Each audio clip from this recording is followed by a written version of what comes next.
Road పక్కన అడుక్కుంటున్నాడు కళ్ళు లేనివాడు. జన సమూహం గుంపులు గుంపులుగా పోతా ఉన్నారు. రోడ్డు కళ్ళు లేని వాళ్ళకి చెవులేగా పనిచేసేది. ఎప్పుడు ఇంతమంది గుంపు రోడ్డు మీద పోవటం నేను చూడలేదు బాబు.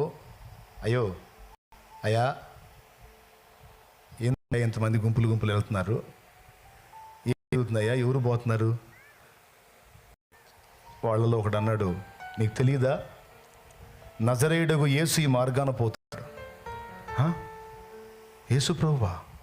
ఇప్పుడు నా ముందు పోయింది యేసు ప్రభువా అని నిశ్చేష్టుడైపోయి, అయ్యా ఎంత దూరం పోయి ఉంటాడు అని అడిగాడు. దాటిపోయాడు, చాలా దూరమే పోయాడు, నీకు అందడు. వేసాడు కేక, దావీదు కుమారుడా, దావీదు కుమారుడా యేసు, నన్ను కరుణించయ్యా, నీకోసమే నేనున్నాను. ఏ ఆశ లేదు, ఇంకా నాకు వేరే నిరీక్షణ లేదు. అంధకారం అయిపోయిన నా జీవితాన్ని ఏనాటికైనా నువ్వు వస్తావు, వెలిగిస్తావని ఎదురు చూస్తా ఉన్నా. నా దాకా వచ్చి దాటిపోతున్నావా? ఈ గుడ్డోడు నీ కనపడలేదా? ఈ బలహీనుడు నీ కనపడలేదా? ఈ అవమానాల్లో బతికేవాడు, ఈ దరిద్రుడు, ఈ దీనుడు నీ కనపడలేదా? నా దాకా వచ్చి నన్ను దాటిపోతావా ప్రభు? వేసాడు, కేకలేస్తా ఉన్నాడు. కేకలేస్తూ ఉంటే కొంతమంది వచ్చారు. కొంతమంది వచ్చి, రేయ్ గుడ్డోడా, నోరుమై, ఆపురా నీ అరుపులో, అయ్యా ఆయనకి వినపడవు, చాలా దూరం వెళ్ళాడు, నోరుమై ఆపో అని కేకలేస్తున్నారు వీళ్ళు ఆడి మీద.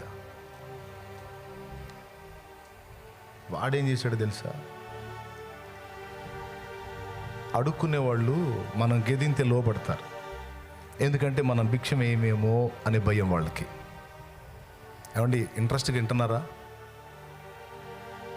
వాళ్ళకి మనం భిక్షం ఏమేమో అని భయపడి మనం గదింతే వాళ్ళు ఆగిపోతారు. కానీ ఈరోజు అతని నిర్ణయం అతని లైఫ్నే ఒక ఆశ్చర్యకరమైన మలుపులోకి తీసుకెళ్ళిద్ది. ఇప్పుడు అతను ఏం చేయాలి అంటే తెగించాలి. ఈ రెండు ఆప్షన్ లేదు. ఒకటి, శాశ్వతంగా గుడ్డి బతుకు బతకడానికి ఫిక్స్ అయిపోవాలి, లేదా ఏమైతే అది అయింది, వీళ్ళు భిక్షం వేస్తే వేశారు, పట్టించుకుని లేకపోతే లేదని తెగించాలి. వాడు రెండో చేశాడు. ఏం చేశాడు తెలుసా? తెగించేశాడు. ఇంకా పెద్ద కేకలేశాడు, దావీదు కుమారుడా నన్ను దాటిపోకయ్యా, నజరేతువాడా నన్ను విడిచిపోకయ్యా,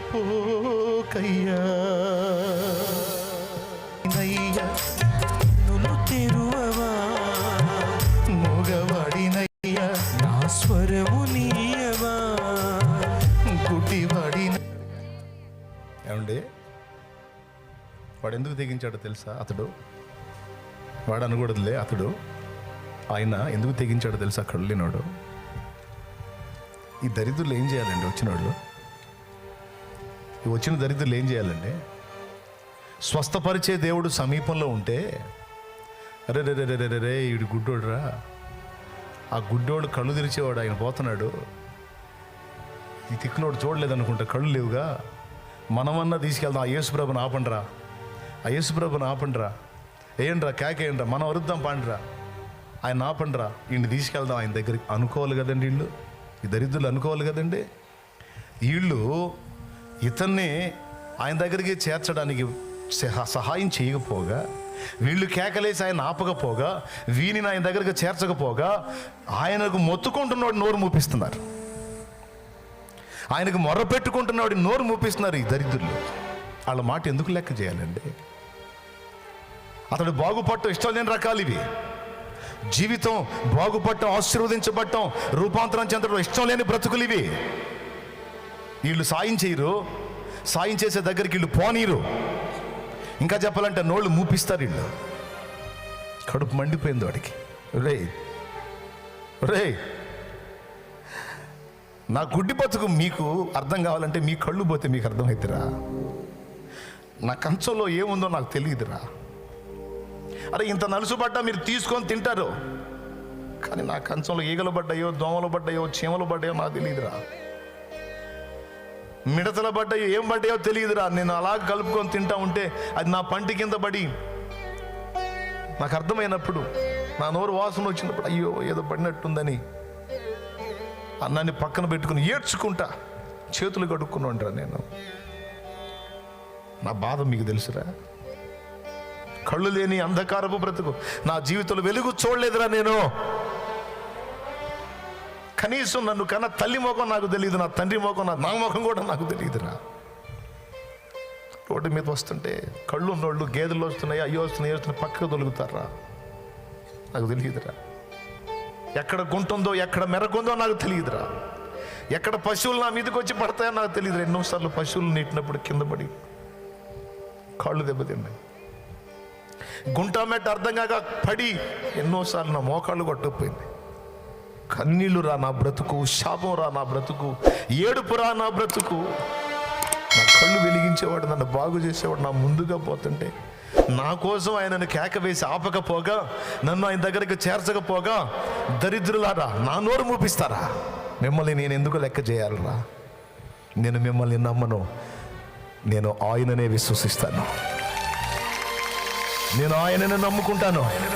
ఎందుకంటే మీలాంటి కఠినుడు కాదు ఆయన. ఆయన దయగలవాడు. ఎంతో మందిని బతికించినోడు, బాగు చేసినోడు, స్వస్థపరిచినోడు. నా మొర వినడా అని మళ్ళీ పెద్దగా అరిచాడట. దావీదు కుమారుడా అని ఇంకా పెద్దగా వేశాడు. ఆగిపోయాడు యేసయ్య. విశ్వాసాన్ని సిగ్గుపరచని దేవుడు నా దేవుడు, నమ్మికను వమ్ము చేయని దేవుడు నా దేవుడు. ఆయన పేరు నజరేయుడగు యేసు. ఆగిపోయాడు. చక్క నడిచేవాడు టక్కున ఆగిపోయాడు. ఆయన వెనక పెద్ద గుంపు, జనసమూహం, గోల. ఇంత గోలలో ఆ దీనుడి ఆర్తధ్వని విన్నాడు.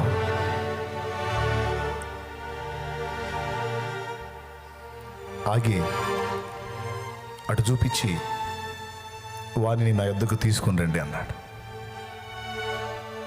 అప్పుడు దాకా గెదివినోళ్ళు లేదు, అప్పుడు దాకా నోర్మై గుడ్డోడా అని అరిసినోళ్ళు లేదు. బాయ్ ఆయన ఆగాడు, ఆయన నీకోసం రమ్మంటున్నాడు. పద పాపం, పద పాపం, కళ్ళు లేనోడి బాగు చేస్తాడులే, పద. ఒరే అప్పుడు అంతకుముందే గదిని తిరిగదురా, అంతకుముందే గోల్ చేసి తిరిగి గందరగోళం చేస్తే నోరుమై నీకు భిక్షమేమంటే, ఇప్పుడే ఆయన ఆగేసరికి, నా కోసం ఆగేసరికి దయ కలిగిందా నా మీద? సర్లే పండి. ఆయన నిన్ను పిలుస్తున్నాడు, నీ కోసం ఆగాడు అనేసరికి ముందు ఏం చేశాడో తెలుసా? ఫస్ట్ కేకేశాడు. కేక వేయటానికి తెగించాడు, ఆర్తధ్వని చేశాడు. దాన్ని అడ్డగించే వాళ్ళు వస్తే వాళ్ళకి ఎదిరించి తెగించి ఇంకా ఆర్తధ్వని ఎక్కువగా చేశాడు.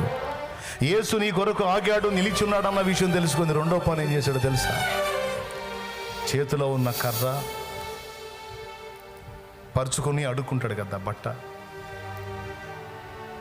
అప్పటిదాకా ఆ గుడ్డితనానికి ఆధారమైనవి ఏవైతే ఉన్నాయో వాటిని ఇస్సిరి అవతల పడేశాడు. ఎందుకో తెలుసా? విన్నాడు నా ఆర్తధ్వని, వస్తాయి నా కళ్ళు. విన్నాడు నా ఆర్తధ్వని, ఆగాడు నా ప్రభు. మారితే ఇక నా జీవితం మారిపోయింది. ఇక నా జీవితం కళ్ళు వచ్చినప్పుడు కదా అవన్నీ పారేయాల్సింది. ఒక్కసారి ఆలోచించండి, కళ్ళు వచ్చినప్పుడు కదా అవన్నీ పారేయాల్సింది. ఇదేంది రాకుండానే పారేశాడు? ఒకవేళ ఆయన కళ్ళు ఇగిపోతే ఏమైంది?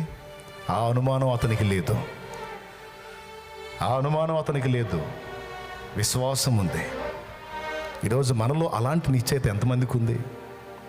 ప్రార్థన చేసి ఆర్తధ్వని చేస్తాం, ఆర్తధ్వని ఆయన దగ్గరికి వెళ్ళింది, జవాబు వచ్చింది ఖాయము అనే నిశ్చయితతో వాడు తెగించినట్టు తెగించే వాళ్ళు ఎంతమంది? 3 తెగించాడు. మొట్టమొదటిది దాటిపోయాడు, ఇంకేం అందుతాడు అనుకోలేదు. వేద్దాం కేక, వినపడ్డ కాడికి వినపడిద్దని పెద్దగా కేక వేయటానికి తెగించాడు. రెండవది అడ్డగించే వాళ్ళని ఎదిరించడానికి తెగించాడు. మూడవది ఆ పాత స్థితిని, ఆ పాత గతిని, ఆ పాత అనుభవాల్ని విసర్జించడానికి ఇష్టపడ్డాడు.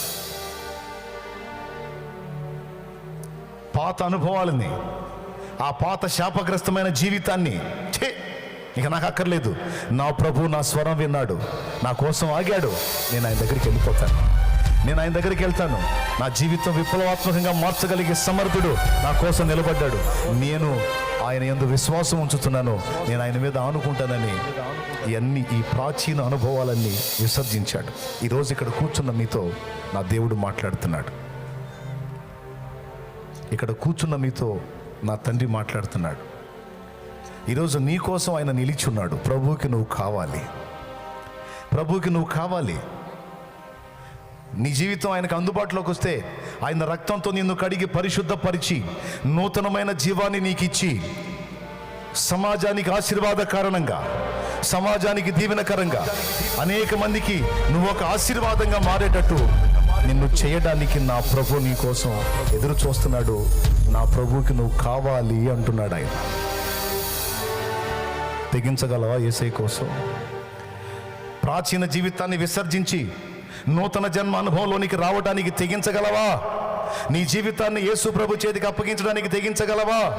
నా యేసు ప్రభు మాట విని ప్రతిష్ఠితుడవై, ప్రతిష్ఠితురాలివై, పవిత్రత కలిగి అనేకుల కొరకు ప్రార్థన చేసే వ్యక్తిగా, సమాజాన్ని వెలిగించగలిగే వ్యక్తిగా నిన్ను నువ్వు ప్రతిష్ఠ చేసుకోవడానికి తెగించగలవా?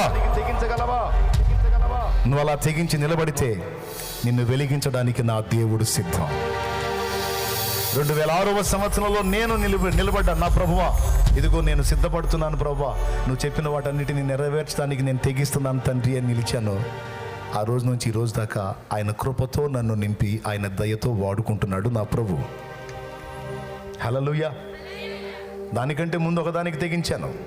నా కుటుంబ సభ్యులు ఎవరు మారలా. 2002 ఏప్రిల్ 17వ తారీఖున యేసు ప్రభుని నా సొంత రక్షకునిగా అంగీకరించి మారు మనసు పొంది పాప క్షమాపణ నిమిత్తం బాప్తిస్మం పొంది నా పాపిష్టి జీవితాన్ని కడిగేసుకొని క్రొత్త జన్మ అనుభవంలోనికి రావడానికి తెగించాను. అది మొదటి తెగింపు.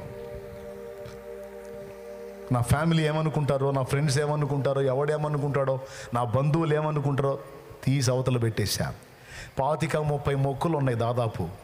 తీర్చాల్సిన మొక్కులు ఒక్కటి కూడా తీర్చలా. మారు మనసు పొందని యేసు ప్రభు నిజమైన దేవుడని అర్థమైపోయింది. నా పాపములన్నిటినీ కడగటానికి ఆయన తన రక్తాన్ని నా కోసం చిందించాడని అర్థమైపోయింది. ఈ భూమి మీద అనిపించే శ్రమలు కాదు, ఇంతకంటే ఘోరమైన శ్రమ నరకాగ్ని అని అర్థమైంది. ఆ నరకం నుంచి నన్ను కాపాడటానికి, నాకు మనశ్శాంతిని ఇవ్వడానికి, నిత్య రక్షణ ఇవ్వడానికి, నా పాపాలన్నీ తన మీద వేసుకొని మోయడానికి యేసు ప్రభు మహిమను వదిలిపెట్టి భూమి మీదకి వచ్చి నా కోసం అరికాల మొదలు నడినెత్తి వరకు, శిర మొదలుకొని సిరి పాదం వరకు సర్వ శరీరము రక్తసిక్తమై ప్రాణం పెట్టి తిరిగి లేచాడని నాకు అర్థమైపోయింది. ఆయన రక్తంలో నా పాపాలు కడుక్కుంటే నాకు నిత్య జీవం, బ్రతుకులో శాంతి, జీవితానికి విలువ అన్న సంగతి నాకు అర్థమైపోయింది.